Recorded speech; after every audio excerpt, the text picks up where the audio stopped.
Olá a todos!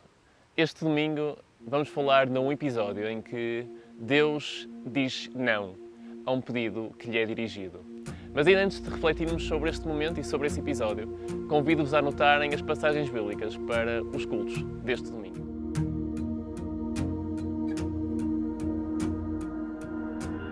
Agora que já apontaram as leituras bíblicas para este domingo, vamos falar então deste episódio em que Deus diz não a David.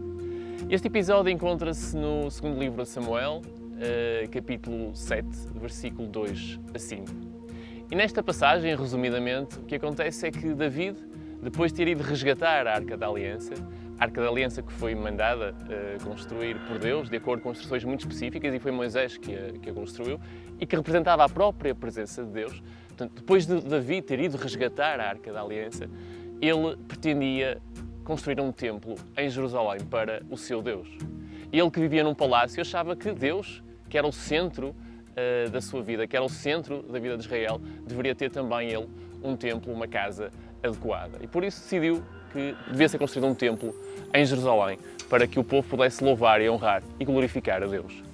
E, portanto, dá esta sua intenção a Natã, que era o profeta do tempo do reinado de Davi, e Natã diz-lhe que, muito provavelmente, Deus estaria com ele, porque Deus o tinha escolhido para rei, e em toda a sua travessia, Deus nunca tinha faltado a Davi. E, portanto, Natã disse que os planos que tu queres realizar, seguramente Deus te os concederá. Acontece que, naquela noite, Natã teve um sonho e Deus aparece a Natã e revela-lhe que David não iria construir o templo de Jerusalém. E, portanto, David, que era o rei escolhido por Deus, que era o rei exemplo, o rei messiânico, o rei que representava também aquilo que era o exemplo do messianismo que os judeus tinham presente, David recebeu um não como resposta de Deus. Tal como David, nós também temos os nossos sonhos, os nossos planos. E passamos vários desafios e dificuldades na nossa vida. E nesses momentos, o que nós mais pretendemos é que Deus nos diga que sim. Nós passamos por momentos difíceis em que nossos familiares estão doentes e pedimos pela restauração da sua saúde. Passamos por momentos em que fazemos planos e projeções sobre as nossas famílias e constituição de famílias e filhos. Fazemos também projeção sobre a nossa carreira profissional e pedimos a Deus que nos ajude, que nos dê um emprego, que nos possa orientar nessa dimensão. Pedimos também a Deus que nos ajude a mudar as nossas vidas. Mas muitas vezes esses pedidos não são respondidos. Isso gera em nós desconforto, frustração, angústia. Mas para que possamos gerir também esses momentos, é relevante sempre termos presente a importância de irmos à Palavra de Deus e, sobretudo, de procurarmos em Jesus as respostas que muitas vezes não encontramos. Tempo então de irmos à Palavra de Deus e vermos em Hebreus capítulo 5, versículo 7, uma passagem que é importante para este fim. Diz assim a Palavra de Deus: durante a sua vida na terra, Jesus dirigiu a Deus, que o podia livrar da morte, pedidos e súplicas com voz forte e lágrimas. E Deus ouviu o seu pedido por causa da sua submissão. O que é que podemos retirar desta passagem para as nossas vidas? Jesus, que era o Filho de Deus, que era o próprio Deus, Ele próprio relacionava-se proximamente com Ele e dirigia-lhe orações, pedidos. E muitas vezes, muitos desses pedidos eram feitos, como diz o texto, em lágrimas, em clamor. Jesus também sofria e expressava de uma forma clara esse sofrimento diante do Pai.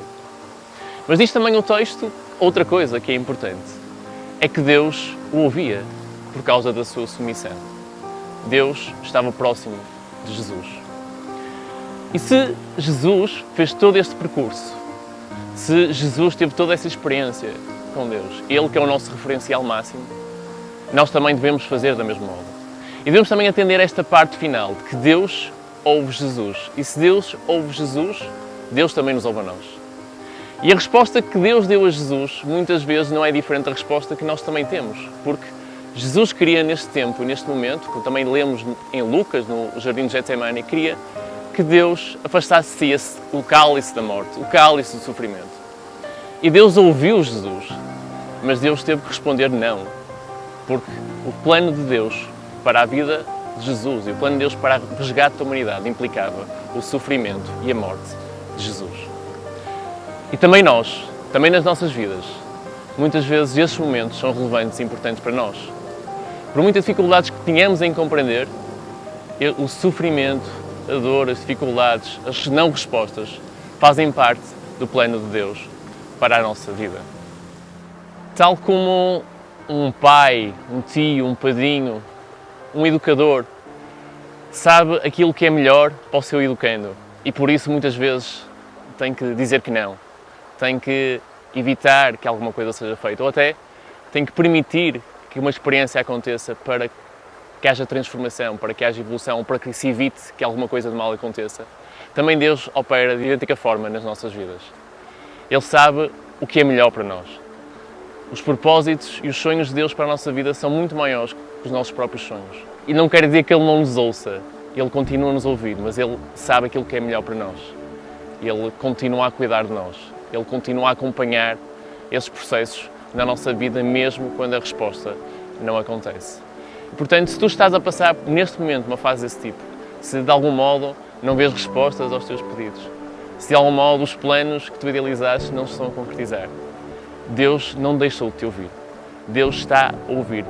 O não de Deus não significa que Ele esteja ausente ou esteja longe. Ele está a acompanhar o processo. Ele quer transformar a tua vida. Ele quer mudar a tua vida. E, portanto, o que Ele nos pede muitas vezes é que continuemos a confiar naquilo que são os seus planos, as suas ações e, sobretudo, o seu amor para cada um de nós.